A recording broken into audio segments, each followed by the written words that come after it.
ഒരു 500 കോടി ക്ലബിലേക്ക് എത്താൻ പറ്റുമോ? അനിയന്റെ നാക്ക് പൊന്നായിരിക്കുന്നത്. അപ്പം ആന്റണി, അതായത് വളരെ ഐശ്വര്യമുള്ള കൈയാണ് എൻ്റെ തോന്നുന്നു. കാര്യം നാളെ രാവിലെ 9 മണി മുതൽ ഇതിൻ്റെ ടിക്കറ്റ് ബുക്കിംഗ് തുടങ്ങുകയാണ്. സാധാരണ സിനിമയ്ക്ക് ഇത്രയും നേരത്തെ ചെയ്യാറില്ല, പക്ഷെ നാളെ മുതൽ ഇതിൻ്റെ ടിക്കറ്റ് ബുക്കിംഗ് 9 മണി മുതൽ തുടങ്ങുക. Good luck. സന്തോഷം സാർ. കാര്യം എന്താണെന്ന് വെച്ച് കഴിഞ്ഞാൽ സാറ് ആദ്യമായിട്ടൊരു ടിക്കറ്റ് എടുക്കുന്നു, മീന മാം ഒരു ടിക്കറ്റ് എടുക്കുന്നു എന്ന് പറഞ്ഞാൽ ദൃശ്യം കുടുംബത്തിന് അത് വളരെ സ്പെഷ്യലാണ്.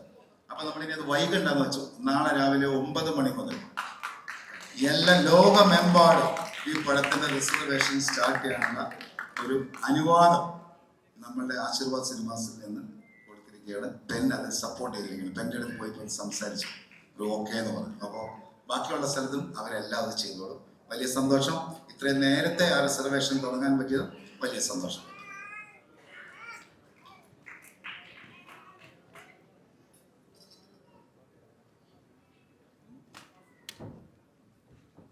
പ്രസ് മീറ്റ് സ്റ്റാർട്ട് ചെയ്യാണ്.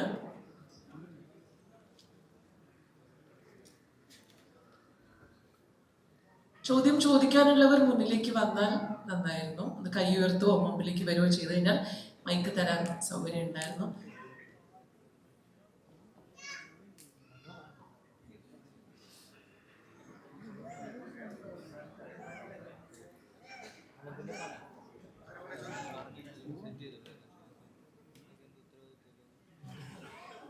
ലാലേട്ട നമസ്കാരം.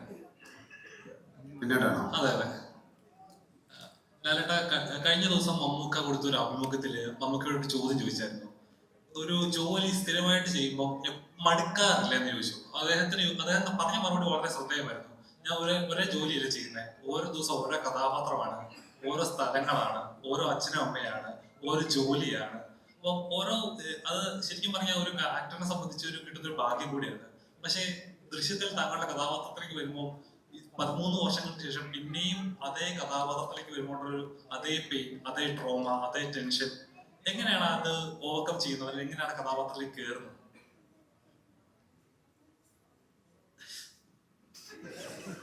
ഇല്ല, ഞാൻ പെട്ടെന്ന് എൻ്റെ മനസ്സിൽ വന്നത് ഒരു ജോലി കിട്ടിയിട്ട് വേണം ലീവ് എടുക്കാൻ. വളരെ ഇൻട്രസ്റ്റിംഗ് ആയിട്ടുള്ളൊരു ചോദ്യമാണ്.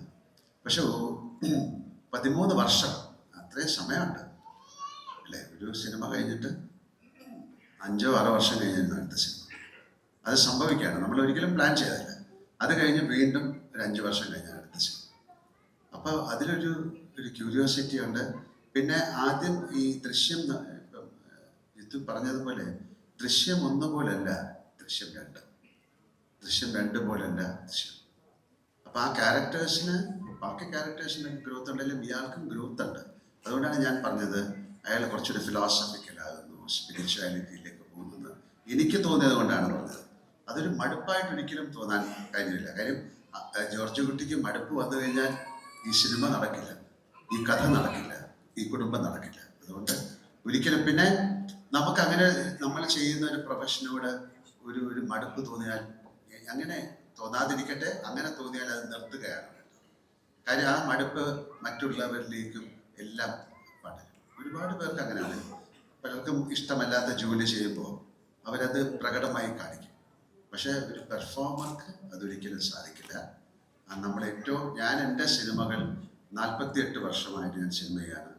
ഞാൻ പറഞ്ഞിട്ടുണ്ട്, എൻ്റെ ഏത് സിനിമയായാലും ഞാൻ ഏറ്റവും പുതിയ ഒരു സിനിമ ചെയ്യുമ്പോഴും ആദ്യത്തെ സിനിമ പോലെയുള്ളൊരു ഭയം എനിക്കുണ്ട്. ഇത് കള്ളത്തരമല്ല പറയുന്നത്. അതിനുവേണ്ടി ഞാൻ പ്രാർത്ഥിക്കും, ആ സിനിമയ്ക്ക് വേണ്ടിയിട്ട് ഞാൻ പ്രാർത്ഥിക്കും. കാര്യം ആ ഒരു ഫയർ, ആ ഒരു ഡിസയർ, ആ ഒരു ആത്മാർത്ഥത എല്ലാം വെച്ചിട്ടാണ് ഞാൻ സിനിമ ചെയ്യുന്നത്. അതുകൊണ്ട് പല ആക്ടേഴ്സിനും അങ്ങനെ നമ്മുടെ വിദേശത്ത് പല ആക്ടേഴ്സും സൂയിസൈഡ് വരെ ചെയ്തിട്ടുണ്ട്. കാര്യം ഇതിൻ്റെ ഒരു ഹൈറ്റിൽ പോയിട്ട് ഇനി എനിക്കൊന്നും ചെയ്യാനില്ല എന്ന് പറഞ്ഞിട്ട് അതൊരു തരം ഡിപ്രഷനിലേക്ക് പോകുന്ന ആക്ടേഴ്സുണ്ട്. പക്ഷെ അങ്ങനെയൊന്നും സംഭവിക്കാതിരിക്കട്ടെ. ഇപ്പം സന്തോഷമായിട്ട് പോവാണ്. ഇങ്ങനെ തന്നെ അടിച്ചടിച്ച് പോയിക്കോട്ടെ. ഞാൻ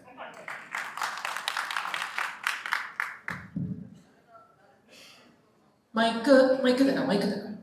ജോർജ് കുട്ടി ഒരുപാട് ടെൻഷനും ഒരുപാട് സ്ട്രെസ്സൊക്കെ ജോർജ് കുട്ടിക്ക് ഒരുപാട് ടെൻഷനും സ്ട്രെസ്സും ഒക്കെ ഉണ്ടെന്ന് നേരത്തെ പറഞ്ഞു. അപ്പോൾ ഓൾമോസ്റ്റ് 13 വർഷം കഴിഞ്ഞു.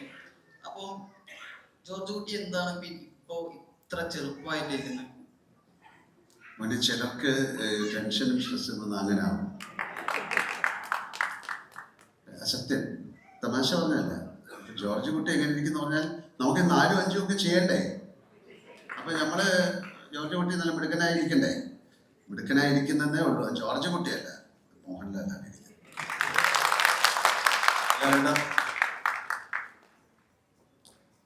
അത് ഈ ദൃശ്യം എന്ന് പറയുന്ന ഈ ഒരു 3 പടങ്ങൾ വരുന്നുണ്ട്.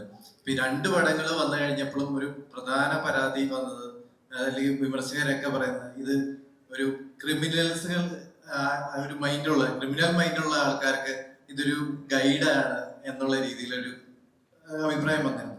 അപ്പൊ ഈ ഒരു തോട്ടിനോട് ലാലേട്ടൻ എന്താണ് പറയാനുള്ളത്? ഈ ചോദ്യത്തോട് അങ്ങേക്ക് എന്താണ് ഉത്തരം പറയാനുള്ളത്? അങ്ങേക്ക് അങ്ങനെ തോന്നിയിട്ടുണ്ടോ? ശരിക്കും ഒരു ക്രിമിനൽ മൈൻഡ് ഉള്ളവർക്ക് അത് ആ രീതിയിൽ ചിന്തിക്കും. അതെ, അതെ. കാര്യം ജോർജ് കുട്ടി ഒരു ക്രിമിനലായിട്ട് ഞാൻ ഇതുവരെ ഒരിക്കലും അങ്ങനെ. പിന്നെ ഇതൊരു സിനിമയാണ്, മേക്ക് ബിലീഫാണ്. അങ്ങനെ സാധിച്ചു എന്നുള്ള, ഞാൻ 10-20 വർഷം കഴിഞ്ഞിട്ടൊക്കെ പിടിക്കപ്പെടാം. അങ്ങനെ പോലീസിനെ കബളിപ്പിച്ചൊന്നും നടക്കില്ല. ഇപ്പൊ സ്ഫടികം എന്നുള്ള സിനിമ ഇറങ്ങിയിട്ട് ആൾക്കാർ കൊണ്ടുപോയി പോലീസുകാരുടെ തലയിൽ പിടിച്ച് സൂപ്പ് കാണിക്കുക വരെ. അപ്പൊ അങ്ങനെ ഒരു സിനിമ കൊണ്ടോ കാര്യങ്ങളൊന്നുമില്ല. പിന്നെ ഇതിൽ അയാൾ ഒരു തരത്തിലുള്ള കാര്യങ്ങളും ചെയ്തില്ല. അയാളുടെ കുടുംബത്തെ സേവ് ചെയ്യാനായിട്ട് അയാൾ ശ്രമിച്ചു. വളരെ ഡീറ്റെയിൽഡ് ആയിട്ട് പറയുകയാണെങ്കിൽ ജോർജ് കുട്ടി ഒന്നും പ്ലാൻ ചെയ്തതല്ല. അയാൾ ചെയ്തത് ഭാഗ്യവശാൽ ശരിയായി മാറി എന്നുള്ളതാണ്. അയാൾ പിടിക്കപ്പെടുന്നുള്ള രീതിയിൽ തന്നെയാണ് ചെയ്തത്. അയാൾ ചാൻസസ് എടുക്കുകയാണ്, പോസിബിലിറ്റി. അതിൽ അയാൾ സക്സസ്ഫുൾ ആയി. അല്ലാതെ ഒരു മർഡർ കമ്മിറ്റ് ചെയ്തിട്ട് അതിൽ നിന്ന് ഇപ്പൊ ഈ ദൃശ്യം ഇറങ്ങുന്നതിന് മുമ്പേ ഇതുപോലെ എത്രയോ കാര്യങ്ങൾ നടന്നിട്ടുണ്ട്. എത്രയോ സാധാരണ പല വീടുകളിലും ഒരു മർഡറും എല്ലാം നടന്നാൽ ആദ്യം പോയി നോക്കുന്നത് സെപ്റ്റിക് ടാങ്കിലാണ്. അവിടെ തന്നെ അവർ പിടിച്ചു. ആദ്യമായിട്ടൊന്നുമല്ല. ഇപ്പൊ ഈ ദൃശ്യം സിനിമ കണ്ടിട്ട് അങ്ങനെ ചിന്തിക്കുന്നത് ശരിയല്ലെന്ന് എനിക്ക് പറയാൻ പറ്റും. കാര്യം അത്തരത്തിൽ സിനിമ ഇൻഫ്ലുവൻസ് ചെയ്യും ആൾക്കാരെ. അപ്പൊ അതിലുള്ള മറ്റ് ബന്ധങ്ങളെയും കൂടെ നിങ്ങൾ കാണണമെന്ന് എനിക്ക് പറയാൻ പറ്റില്ല. അയാൾ ഒരു ഫാമിലിക്ക് വേണ്ടി ചെയ്യുന്നതാണ്. അയാൾ പറഞ്ഞിട്ടുണ്ടല്ലോ, ഏതറ്റം വരെ ഞാൻ പോകും. അങ്ങനെ ഒരു ആള് പറഞ്ഞിട്ട് ഒരു മേക്ക് ബിലീഫാണ്. ഇതൊരു കഥയാണ്. അത് നടന്ന സംഭവം അല്ലെങ്കിൽ ഇതുപോലെ ദൃശ്യം പോയിട്ട് ഒരു പരിപാടി കഴിഞ്ഞാൽ പോലീസ് പിറ്റേ ദിവസം പൊക്കിക്കൊണ്ടു പോകും. അതുകൊണ്ട് ആരും അതിന് ശ്രമിക്കണ്ട. Thank you. ഹലോ സർ, എൻ്റെ പേര് സ്മിത, ഫ്രീലാൻസ് ജേർണലിസ്റ്റ് ആണ്. ഈ ടീസർ കണ്ടപ്പം, ട്രെയിലർ കണ്ടപ്പോൾ തോന്നിയത് chain is as strong as its weakest link എന്നാണ്. അതിനോട് in addition to that I would love to ask director Jeethu Joseph sir, ഇതിനകത്തെ ക്യാരക്ടർ എസ്തർ, എസ്തറിൻ്റെ ഒരു അനു rather than എസ്തർ, ആ ക്യാരക്ടർ എന്ന് പറയുന്നത് she has no childhood. From a very young age ഈ ഒരു she has been an adultified child. അതിനെ എത്രത്തോളം ഇതിൽ കവറേജ് ചെയ്യുന്നുണ്ട്? Actually, she is also a victim of that night. അപ്പോൾ അനുവിനെ സംബന്ധിച്ചിടത്തോളം അവിടെ ആക്ച്വലി അനു സംസാരിച്ചപ്പോൾ പറഞ്ഞു, she is not showing in outside actually. കാരണം അതിൻ്റെ പ്രോബ്ലം ആരെങ്കിലും ഈ ഫാമിലിയിൽ അതർ ദാൻ അഞ്ജു ആരെങ്കിലും അത് ആ ഒരു ഫിയറും ഇതും ഒത്തിരി കാണിച്ചാൽ അത് ഡയറക്റ്റ്ലി എഫക്റ്റ് ചെയ്യുന്നത് അഞ്ജുനെ.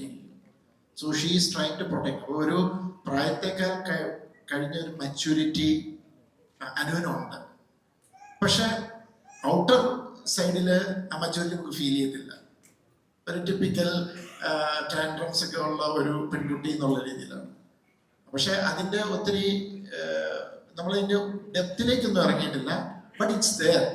വളരെ സിനിമയെ വളരെ സീരിയസ് ആയിട്ട് വാച്ച് ചെയ്യുന്ന, സീരിയസ് ആയിട്ട് അപ്രോച്ച് ചെയ്യുന്ന, അല്ലെങ്കിൽ അങ്ങനെയുള്ളവർക്ക് അത് here and there you will find it.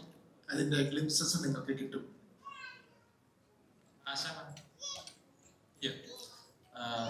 ശരിക്കും പറഞ്ഞാൽ ഈ സിനിമയിൽ ആരുടെ പക്ഷത്തും നിൽക്കണം എന്നൊരു പ്രേക്ഷകന് എപ്പോഴും ഡൗട്ട് ഉണ്ട്. ഇതിൽ ആരാണ് മോശം, ആരാണ് നല്ലതെന്നൊന്നും രണ്ടുപേർക്കും എന്താ പറയുക, ശരിക്കും പറഞ്ഞാൽ ന്യായം രണ്ടുപേരുടെ ഭാഗത്തുണ്ട്. മകനെ തേടുന്ന ഒരു അമ്മ, കുടുംബത്തെ സംരക്ഷിക്കാൻ ശ്രമിക്കുന്ന ഒരു അച്ഛൻ, ശരിക്കും പറഞ്ഞാൽ ഒരുപാട് ആളുകൾ പറയാറുണ്ട് ശരിക്കും ഗീതാപ്രഭാകരന് നീതി കിട്ടിയിട്ടില്ല, ഒന്നിലും നീതി കിട്ടിയില്ല, രണ്ടിലും നീതി കിട്ടിയില്ല, മൂന്നിലെങ്കിലും നീതി കിട്ടുമോ എന്ന് ചോദിക്കുന്ന ഒരു പ്രേക്ഷകരുണ്ട്. ശരിക്കും ഇവിടെ നിൽക്കണമെന്ന് അത് ഒരു സിനിമയെ സംബന്ധിച്ചൊരു ഒരു പ്രേക്ഷകരെ കൺഫ്യൂസ് ചെയ്യാന്ന് പറഞ്ഞ ചെറിയൊരു പ്രോസസ് അല്ല. ദൃശ്യം 3 നീതി കിട്ടുമോ? ഉത്തരം May 21 ആയിരിക്കും കറക്റ്റായിട്ട് നിങ്ങൾക്കെല്ലാം കിട്ടുക. പക്ഷേ ഗീതാപ്രഭാകരന്റെ ഭാഗത്ത് ന്യായമുണ്ടോ നീതിയുണ്ടോ എന്നുള്ളത് എല്ലാവർക്കും സംശയം തോന്നുന്ന കാര്യമാണ്. പ്രത്യേകിച്ച് എല്ലാവർക്കും സ്വന്തം മക്കൾ, അവരവരുടെ മക്കൾ എല്ലാവർക്കും പ്രിയപ്പെട്ടതാണ്. എന്തെങ്കിലും തെറ്റ് ചെയ്താലും തെറ്റായിട്ടുണ്ടെങ്കിൽ അത് പോലീസിനെ ഏൽപ്പിക്കുകയോ അല്ലെങ്കിൽ അതിൻ്റെതായിട്ടുള്ള വഴിയിൽ പോകണമെന്ന് എല്ലാ അമ്മമാരും ആഗ്രഹിക്കും. പ്രത്യേകിച്ച് അവരൊരു പോലീസ് ഓഫീസർ കൂടിയായിരുന്നു. സോ നോക്കാം, ദൃശ്യം 1, 2, ഇനി 3 എന്തായിരിക്കും ഗീതാപ്രഭാകരന്റെ ഒരു സിറ്റുവേഷൻ എന്നുള്ളത് നമുക്ക് കാത്തിരുന്ന് കാണാം May 21 വരെ. Thank you. സിദ്ദിഖിക്ക ഇവിടെ ഇപ്പം ദൃശ്യം 1ഉം 2ഉം കാണുമ്പോൾ ഇപ്പൊ 2 ഫാമിലിയുടെ കഥയാണെന്ന് പറഞ്ഞു. ഇപ്പം ചേട്ടന്റെ ഫാമിലി നോക്കിക്കഴിഞ്ഞാൽ ഇപ്പൊ ഗീതാ പ്രഭാകരന്റെ ക്യാരക്ടർ കണ്ടു കഴിഞ്ഞാൽ നമുക്ക് ചിലപ്പോഴൊക്കെ തോന്നും ഓക്കെ ഇവരുടെ മകൻ വരുണ് ചാവണ്ടവനായിരുന്നു എന്ന് ചിലപ്പോഴൊക്കെ തോന്നിയിരിക്കാം. പക്ഷെ സിദ്ദിഖിക്കയുടെ ക്യാരക്ടർ കാണുമ്പോൾ നമുക്ക് ഒരിക്കലും ഇദ്ദേഹത്തിന്റെ മകൻ അങ്ങനെ ഒരു സംഭവം ഉണ്ടാവാൻ പാടില്ലായിരുന്നു നമുക്ക് തോന്നിപ്പോകും. അപ്പൊ ലാലേട്ടൻ നേരത്തെ പറഞ്ഞു ജോർജ് കുട്ടിയെ എങ്ങനെയെങ്കിലും ഇതിൽ നിന്ന് രക്ഷിക്കണമെന്ന് പറയാം. പക്ഷെ എനിക്ക് തോന്നുന്നത് സിദ്ദിഖിക്കയുടെ ക്യാരക്ടറിനെ ഈ സങ്കടത്തിൽ നിന്ന് എങ്ങനെയെങ്കിലും ഒന്ന് രക്ഷിക്കണമെന്ന് തോന്നിയിട്ടുണ്ട്. അപ്പൊ ഇക്കയ്ക്ക് ഇപ്പൊ 3 ചെയ്ത് കഴിഞ്ഞപ്പോൾ ഉള്ള ആ ഒരു മാനസികാവസ്ഥയും അടുത്ത ഭാഗം ഉണ്ടാവുമെന്ന് നേരത്തെ പറയുന്നുണ്ടായിരുന്നു. അപ്പം അതിലും ഇങ്ങനെ തന്നെ സങ്കടപ്പെടാനായിരിക്കും ചാൻസ്. എന്താണ് തോന്നുന്നത്? മൈക്ക് വേണം അതിനു മുമ്പേ. ഏതായാലും ഇപ്പൊ ഈ ചോദ്യം ജിത്തു കേട്ടിട്ടുണ്ട്. അപ്പോ ദൃശ്യം 4-ൽ ഇതിനുള്ളൊരു പരിഹാരം ഉണ്ടാക്കുമെന്ന് നമുക്ക് പ്രതീക്ഷിക്കാം. 4ന്റെ കാര്യത്തിന് തീരുമാനമൊന്നും ആയിട്ടില്ല. തീരുമാനിക്കാനൊക്കെ ഇനി ഇഷ്ടംപോലെ സമയമുണ്ട്. ഇങ്ങനെയൊക്കെയാണല്ലോ നമ്മൾ അതിനൊരു ചിന്തകൾ തുടങ്ങുന്നത്. അപ്പൊ എന്തായാലും ദൃശ്യം 4 ഉണ്ടാവുമെന്ന് തന്നെ നമുക്ക് ആഗ്രഹിക്കാം. ഞങ്ങളൊക്കെ എന്തായാലും ഇത് ആഗ്രഹിക്കുന്നുണ്ട്, പ്രതീക്ഷിക്കുന്നുണ്ട്, സ്വപ്നം കാണുന്നുണ്ട്. ഈ ഒരു ദൃശ്യം സിനിമയുടെ ആദ്യ ഭാഗത്തിൽ ഒരു ഭാഗമാകാൻ കഴിഞ്ഞത് ഇത്രയും വലിയ ഭാഗ്യമാണെന്ന് ഇപ്പോഴാണ് മനസ്സിലാകുന്നത്. നമുക്ക് ഈ സിനിമയുടെ കൂടെ ഇത്രയും സഞ്ചരിക്കാൻ സാധിച്ചു എന്നൊക്കെ പറയുന്നത്. ചോദ്യത്തിലേക്ക് വരാം. ഇത് പല കുടുംബത്തിലും ഉള്ളൊരു പ്രശ്നം തന്നെയാണ്. ചിലപ്പോൾ അച്ഛൻ്റെ സ്വഭാവം വളരെ നന്നായിരിക്കും, അമ്മയുടെ സ്വഭാവം ചിലപ്പോൾ ആളുകൾക്ക് അത്ര ഇഷ്ടമില്ലാത്തതുണ്ടാവും, തിരിച്ചുണ്ടാവും. വളരെ നല്ല സ്വഭാവമുള്ള അമ്മയും ആകെ കുത്തഴിഞ്ഞ ജീവിതം നയിക്കുന്ന അച്ഛനും ഉണ്ടാവും. ഇവർക്ക് ഉണ്ടാവുന്ന മക്കളുണ്ടാവും. ആ മക്കൾക്ക് ചില പ്രോബ്ലംസ് ഉണ്ടാവും. എപ്പോഴും ശരിക്കും നമ്മൾ അച്ഛനും അമ്മയുമായിട്ട് ഏറ്റവും തുറന്ന് സംസാരിക്കുന്ന, അച്ഛനും അമ്മയും ഏറ്റവും അധികം സ്നേഹിക്കുകയും മക്കളുടെ കൂടെ നിന്ന് അവരുടെ വളർച്ചയിൽ അവരോടൊപ്പം നിൽക്കുന്ന മക്കളാണ് ചിലപ്പോൾ എപ്പോഴും കൂടുതൽ നല്ല സ്വഭാവം കാണിക്കുന്ന മക്കൾ. അപ്പോൾ അങ്ങനെ ഒരു മകനെ വളർത്തിയെടുക്കാൻ ഈ കുടുംബത്തിൽ സാധിച്ചില്ല. അവൻ എവിടെയോ ഒരു പിഴവ് പറ്റിപ്പോയി. അതിന് കിട്ടിയ ശിക്ഷ പോലെയാണ് നമ്മൾ ദൃശ്യം 1-ൽ കാണിച്ചിട്ടുള്ളത്. അതേ തുടർന്നുണ്ടായ സംഭവങ്ങളാണ് ദൃശ്യം 2-ൽ വന്നത്. ദൃശ്യം 3-ൽ എന്താണെന്ന് നമുക്ക് കാത്തിരുന്ന് കാണാം. അതല്ലേ നല്ലത്. ഇപ്പോൾ എനിക്ക് എന്തെങ്കിലും അതിനെപ്പറ്റി തുറന്ന് പറയണമെന്നുണ്ട്. പക്ഷെ എനിക്ക് അതിൻ്റെ ചില പോർഷൻസ് ഒന്നും എനിക്ക് അറിഞ്ഞുകൂടാ, ഞാൻ കണ്ടിട്ടുമില്ല. അപ്പം ദൃശ്യം 3 21 വരാൻ വേണ്ടിയാണ് ഞാനും കാത്തിരിക്കുന്നത്. എന്നിട്ട് വേണം പ്രഭാകരന് നീതി കിട്ടുമോ, ഗീതാപ്രഭാകരന് നീതി കിട്ടുമോ, അതോ ഇപ്പോഴും ജോർജ് കുട്ടിക്ക് തന്നെയാണോ നീതി എപ്പോഴും കിട്ടിക്കൊണ്ടിരിക്കുന്നതെന്നൊക്കെ നമുക്ക് 21 തീരുമാനിക്കാം. ജിത്തു സാറേ, ഈ മലയാളം ദൃശ്യവും ഇപ്പൊ മലയാളം ദൃശ്യം 3 അതുപോലെ ഹിന്ദിയും ഉണ്ട്. ഈ മലയാളവും ഹിന്ദിയുമായിട്ട് എന്തെങ്കിലും വ്യത്യാസമുണ്ടോ? നമ്മുടെ സിനിമയില് സബ്ജക്റ്റില് എന്തെങ്കിലും വ്യത്യാസമുണ്ടോ? ഭാഷയിൽ തന്നെ വ്യത്യാസം. അതെനിക്ക് ഉറപ്പ് തന്നെ, അത് ഉറപ്പ് തന്നെ. നമ്മള് ദൃശ്യം ഫസ്റ്റ് ചെയ്തപ്പോഴും സെക്കൻഡ് ചെയ്തപ്പോഴും ഹിന്ദിയിൽ ആക്ച്വലും നമ്മുടെ ഇവിടെ ചെയ്യുന്ന പോലെ ഫുള്ളായിട്ട് അവർക്ക് അവിടെ അഡാപ്റ്റ് ചെയ്ത് ചെയ്യാൻ പറ്റത്തില്ല. കൾച്ചറൽ ഡിഫറൻസസ് ഉണ്ട്, audience taste is different. So they have to make some changes. അതെപ്പോഴും ഉണ്ട്. 3 വന്നപ്പം they read the script and they ask for some changes because അവരുടെ ഒരു ടേസ്റ്റും ഇതൊക്കെ കുറച്ച് ഡിഫറെൻ്റാണ്. നമ്മുടെ ഓഡിയൻസ് എടുക്കുന്ന പല കാര്യങ്ങളും അവരുടെ ഓഡിയൻസിന് എടുക്കാൻ ബുദ്ധിമുട്ടുണ്ടെന്ന് അവർ പറഞ്ഞു. സോ ഞാൻ പറഞ്ഞു അപ്പോൾ അതിൻ്റെതായ ചേഞ്ചസ് അവർ ദൃശ്യം 3-ൽ ചെയ്യുന്നുണ്ട്. അത് അവരുടെ ഫ്രീഡമാണ്. അവർ എല്ലാവരും സിനിമ എടുക്കുന്നത് സക്സസ്ഫുൾ ആകാനല്ലേ. അപ്പോൾ നമ്മുടെ സ്ക്രിപ്റ്റ് വായിച്ചപ്പോൾ അവരെങ്ങനെ ഒരു ആഗ്രഹം പറഞ്ഞു. ആൻഡ് എൻ്റെ അടുത്ത് നെറേറ്റ് ചെയ്തു, ഇങ്ങനെയാണ് ഞങ്ങൾ ഉദ്ദേശിക്കുന്നത്. Okay fine. അങ്ങനെ എല്ലാ റീമേക്കുകളിലും അവർ ചേഞ്ചസ് വരുത്തും. അത് ഇപ്പോഴും ഒരു കൾച്ചറൽ ഡിഫറൻസസ് ഉണ്ട്, അതുണ്ട്. അല്ലാണ്ട് ജീവിതത്തിൽ ഇരുട്ടിനെ പേടിയാണോ? ഇതിൽ കുറെ പേടി കാണുന്നു, ഭയം കാണുന്നു. ലാലേട്ടന് ജീവിതത്തിൽ ഇരുട്ടിനോട് ഭയമുണ്ടോ? ഈ സിനിമയിൽ നമുക്ക് ഭയപ്പാട് കാണുന്നു, എന്നാൽ എല്ലാം ഉള്ളിൽ ഒതുക്കി വെക്കുന്നു, എന്നിട്ട് പള്ളിയിൽ കൂടുതൽ സമയം പള്ളിയിൽ പ്രാർത്ഥനയിൽ പോകുന്നു. ജീവിതത്തിൽ ഇരുട്ട് ഭയപ്പെടുന്നുണ്ടോ? ജീവിതം ഇതുമായിട്ട് എന്താ കാര്യം? ജീവിതത്തിലെ ഇരുട്ടിനെ ഭയപ്പെടുന്ന ആളുകളുണ്ടല്ലോ. ഇരുട്ടിനെ എല്ലാവർക്കും പേടിയല്ലേ, അവിടെ പോയിട്ട് എന്തെങ്കിലും പറ്റിയാലോ? അല്ലല്ല, അങ്ങനെയാണ്. പക്ഷെ ഇരുട്ടിനെ അല്ല.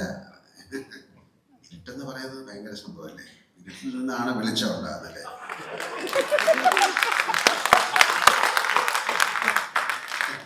ജോർജ് കുട്ടിക്ക് എല്ലാത്തിനെയും പേടിയാണ്. കാര്യം ഞാൻ പറഞ്ഞല്ലോ, അയാള് നമ്മുടെ സിനിമയില് ഇരുട്ടല്ല, അയാൾക്ക് ഒരു ചെറിയ ശബ്ദം കേട്ടാൽ പോലും അയാൾക്ക് പേടിയാണ്. ഒരു അപരിചിതനെ വീടിന്റെ അടുത്ത് കണ്ടാൽ അയാൾക്ക് പേടിയാണ്. അയാൾ അതുകൊണ്ട് തുറന്ന് പറയുന്നുണ്ട്, എനിക്ക് ഭയമാണ്. അത് എന്തിനെയാണെന്ന് അയാൾ പറയുന്നില്ല.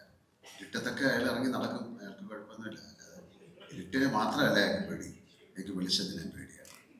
അപ്പൊ അതിൽ നിന്ന് രക്ഷപ്പെടാനാണ് അയാൾ ശ്രമിക്കുന്നത്. എനിക്ക് ഇരുട്ടിനെ പേടിയാണെന്ന് നിങ്ങൾക്ക് എങ്ങനെ അറിയാം? എനിക്ക് ആരെയും പേടിയില്ല, നിങ്ങളെയൊക്കെ ഉള്ളു പേടി.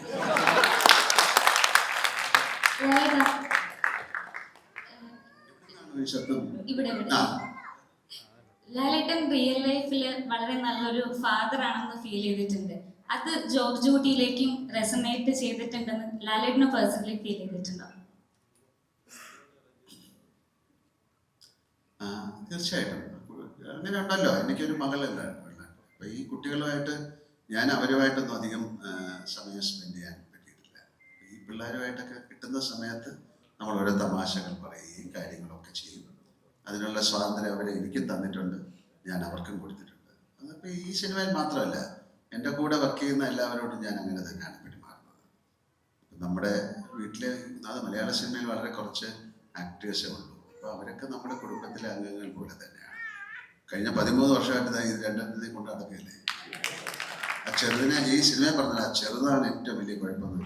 ഈ സിനിമയിൽ ഞാൻ പറഞ്ഞതല്ല, എന്നെ കൊണ്ട് ജിത്തു പറയിപ്പിച്ചിട്ടുണ്ട്. അത് ഒരു പരിധി വരെ സത്യമാണ്.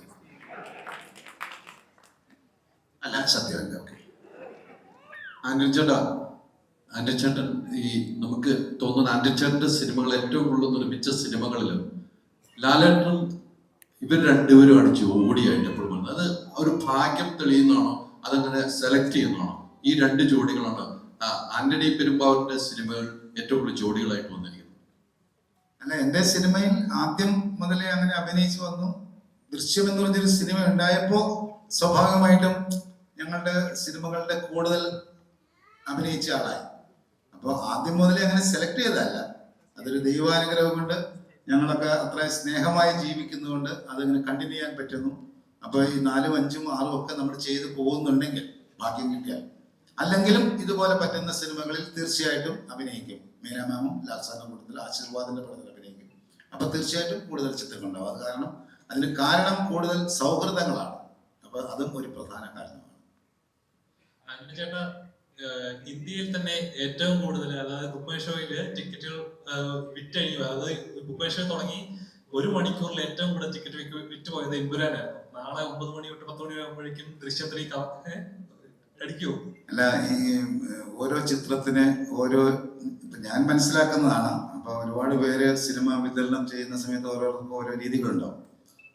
എമ്പുരാൻ ചെയ്ത സമയത്ത് അതുപോലെ 1 മണിക്കൂറിൽ സംഭവിക്കണമെന്ന് വിചാരിച്ചായിരുന്നു അതിനെ അങ്ങനെ വെച്ച് ഒരു സമയത്ത് പുറത്ത് പറഞ്ഞ് ഒറ്റയടിക്ക് ഒരു സംഭവം ഉണ്ടാക്കി, ഒരു ബ്ലാസ്റ്റ് ചെയ്യുന്ന പോലെ ഒരു സംഭവം ഉണ്ടായത്. ദൃശ്യം എന്ന് പറയുന്ന സിനിമ നമ്മൾ 10 or 11 ദിവസം മുൻപാണ് ഇതിന്റെ റിലീസിന്, 11 ദിവസം മുൻപാണ് അത് ബുക്ക് മൈ ഷോയിൽ ഇത്, അല്ലെങ്കിൽ ഇത് ഓൺലൈൻ ഇത് ആൾക്കാർക്ക് ബുക്ക് ചെയ്യാൻ പറ്റുന്നത്. സ്വാഭാവികമായിട്ടും അങ്ങനെ ഒരു കാര്യം നമ്മൾ വിചാരിച്ചിട്ടില്ല. അങ്ങനെ സംഭവിക്കാൻ വേണ്ടി അല്ല ഇത് ചെയ്തിരിക്കുന്നത്. ഇത് ഓരോ ഷോസും ഫുള്ളായി, എല്ലാ ഷോസും ഫുള്ളായി കഴിഞ്ഞ് അടുത്ത ദിവസവും നേരത്തെ ടിക്കറ്റ് എടുക്കാൻ പറ്റുന്ന ഒരു സംവിധാനത്തിലേക്ക് കൊണ്ടുപോവുക എന്ന് പറഞ്ഞാൽ ആദ്യമായിട്ട് ചിന്തിച്ചിട്ട് ഇതിക്ക് മുൻകാലങ്ങളിൽ ഞാൻ കണ്ടിട്ടില്ല. അപ്പൊ അത് ഞങ്ങളൊരു പരീക്ഷണം നടത്തുകയാണ്. അപ്പൊ അത് ചിലപ്പോൾ ദൈവാനുഗ്രഹം ഉണ്ടെങ്കിൽ ഇപ്പൊ തന്നെ ശരിക്കും നമ്മൾ ഓൺലൈനിലൊക്കെ കാണുന്നത് 3 കോടി രൂപയുടെ ബുക്കിംഗ് കഴിഞ്ഞു എന്നാണ് അറിഞ്ഞിരിക്കുന്നത്. അപ്പൊ നമ്മൾ റിസർവേഷൻ സ്റ്റാർട്ട് ചെയ്തിട്ടില്ല. അപ്പോൾ അത്ഭുതങ്ങൾ സംഭവിക്കട്ടെ. അങ്ങനെയുള്ള റെക്കോർഡ്സുകളെല്ലാം നമുക്ക് ചേർന്ന് നിന്നുണ്ടാക്കാം, ആശീർവാദത്തിലൂടെ ഉണ്ടാക്കാൻ നമ്മൾ ശ്രമിക്കാം. Okay, thank you. നോർമലി ഒരു ചിത്രം ചെയ്യുന്ന സമയത്ത് ഈ പറഞ്ഞ പോലെ കഥാപാത്രങ്ങൾ പ്രേക്ഷകൻ സ്വീകരിക്കുക എന്ന് പറയുന്നത് ചെറിയൊരു കാര്യമല്ല. അപ്പൊ ദൃശ്യം ഫ്രാഞ്ചൈസി നോക്കുമ്പോൾ തന്നെ എല്ലാ കഥാപാത്രങ്ങൾക്കും പ്രേക്ഷകന്റെ ഉള്ളിൽ ഒരു ഇമോഷൻസ് ഉണ്ട്. അത് ക്രിയേറ്റ് ചെയ്യുക എന്ന് പറയുന്നത് ഒരു ചെറിയൊരു പ്രോസസ് അല്ല.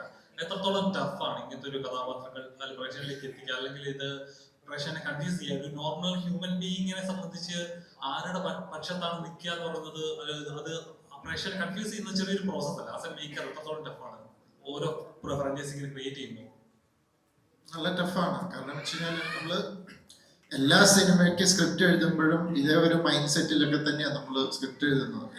എല്ലാ ക്യാരക്ടറും ആ സിനിമയിലെ ക്യാരക്ടറെല്ലാം അതുപോലെ വെൽ റിസീവ്ഡ് ആകണം എന്ന് കരുതി എപ്പോഴും അത് വർക്കൗട്ട് ആവണമെന്നില്ല. പക്ഷെ ദൃശ്യത്തിനൊരു പ്രത്യേകത എന്താണെന്ന് വെച്ചിട്ടുണ്ടെങ്കിൽ ഈ കഥയ്ക്കൊരു യൂണിവേഴ്സാലിറ്റി ഉണ്ട്. ഇത് എല്ലാ വീടുകളിലും ഉള്ളൊരു സംഭവമാണ്. ഒരു അച്ഛൻ മകൾ റിലേഷൻഷിപ്പ്, അല്ലെങ്കിൽ ഒരു അച്ഛൻ കുടുംബത്തിന് വേണ്ടി ഇത് ചെയ്യുന്നു. അപ്പൊ സ്വാഭാവികമായിട്ട് ഓപ്പോസിറ്റ് ഒരു തുല്യ പ്രാധാന്യത്തിൽ അപ്പുറത്തൊരു ഫാമിലി ഉണ്ട്. അതും നമ്മുടെയൊക്കെ എന്താ പറയാ റിയൽ ലൈഫുമായിട്ട് ആൾക്കാർക്ക് റിലേറ്റ് ചെയ്യാവുന്ന ക്യാരക്ടേഴ്സാണ്. ഇച്ചിരി എന്താ പറയാ സ്പോയിൽഡ് ആവശ്യത്തിൽ കൂടുതൽ പണവും ഫെസിലിറ്റീസും കൊടുത്ത് അങ്ങനെ പോകുന്ന അതൊക്കെ നമ്മുടെ സൊസൈറ്റിയിൽ നമ്മൾ കാണുന്നതാണ്. അപ്പം ആ റിലേറ്റബിലിറ്റി ആയിരിക്കാം. പിന്നെ അതിൻ്റെ കൂടെ നല്ല സ്ട്രോങ് ആയിട്ട് ഉള്ള ഒരു കഥയും അതിൻ്റെ ദൈവാനുഗ്രഹം പോലെ നല്ല അതിന് സപ്പോർട്ട് ചെയ്യുന്ന ഒരു സ്ക്രീൻ പ്ലേയും വന്നു. 1 വർക്കൗട്ടായി. ആ 1-ലൂടെ ഓഡിയൻസ് ഈ ഫാമിലിയെ രണ്ട് ഫാമിലിയെ കണക്റ്റഡ് ആയി. ഒരു ഫാമിലിയോടൊരു സ്നേഹം, മറ്റൊരു ഫാമിലിയോട് അഭിപ്രായ വ്യത്യാസം, പിന്നെ അത് കൊണ്ടുപോകാൻ വലിയ ബുദ്ധിമുട്ടൊന്നുമില്ല.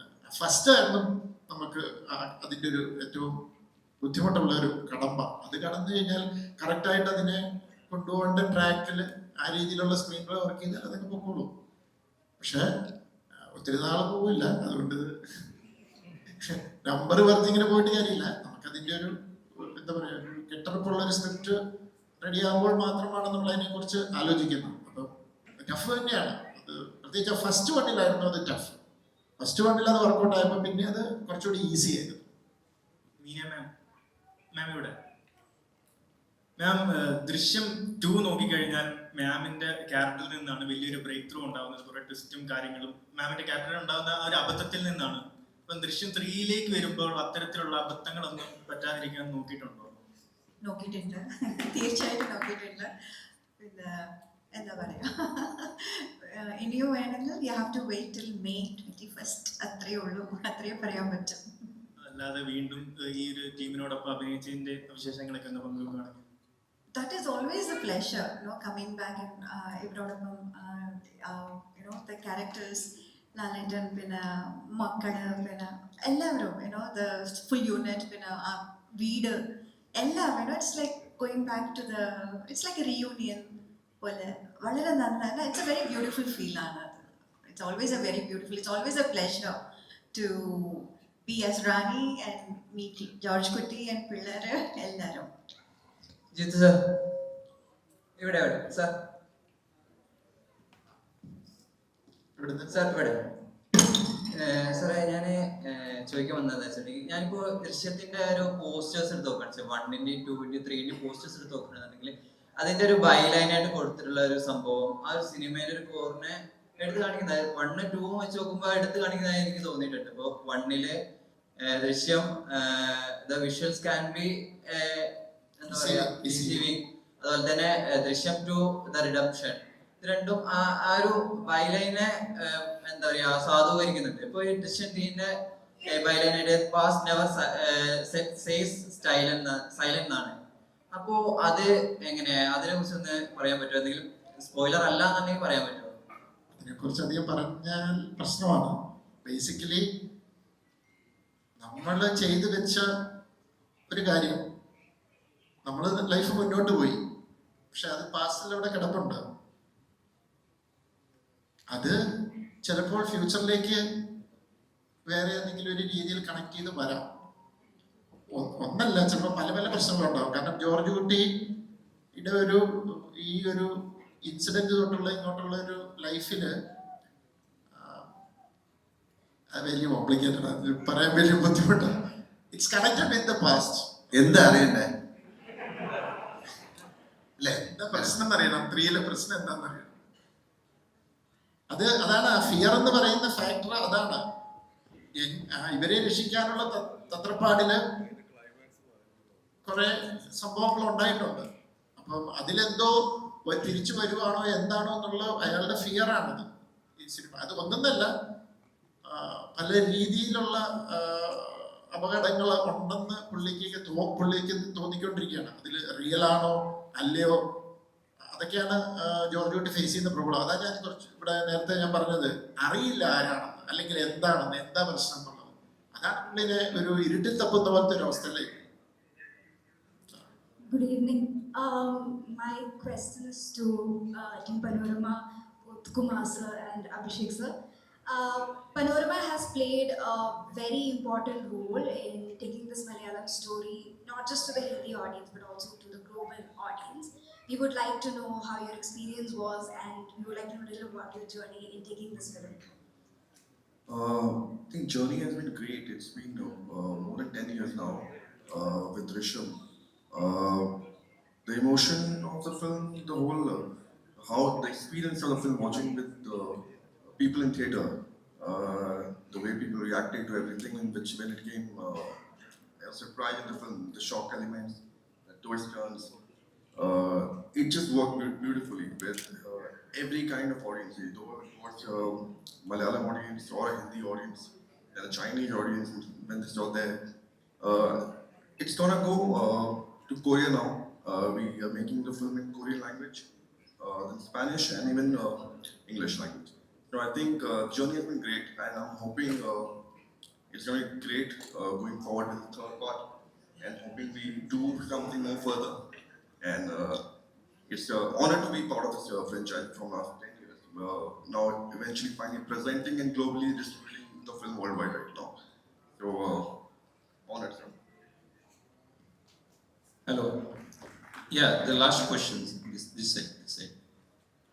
Good evening, everybody. Good evening, Mohan sir. Yeah, I am doctor. The next door we were having a meeting. We are all doctors accommodating. So as soon as I saw this, Mohan sir is here.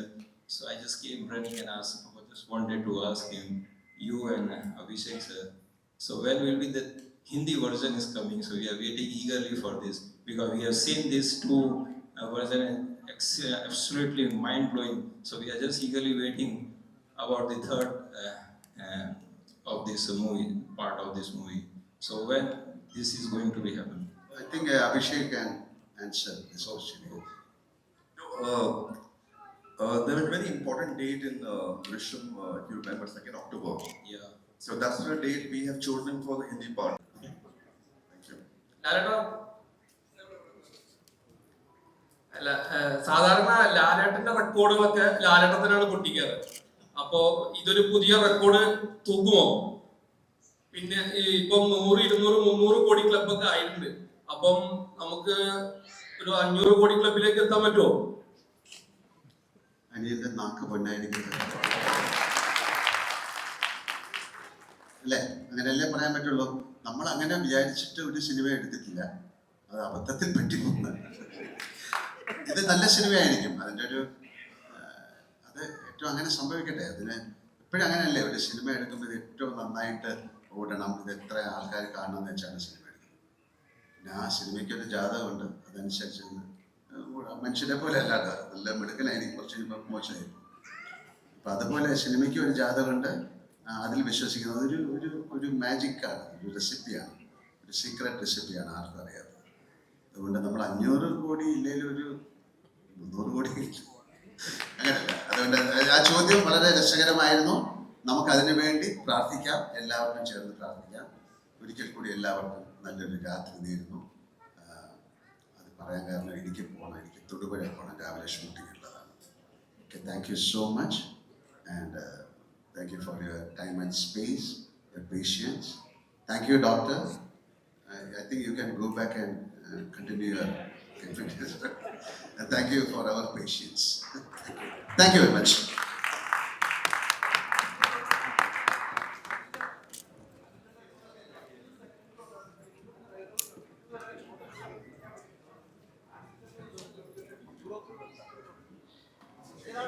Antony ജന്മത്ത് പിടിക്കാൻ സമ്മതിക്കില്ല.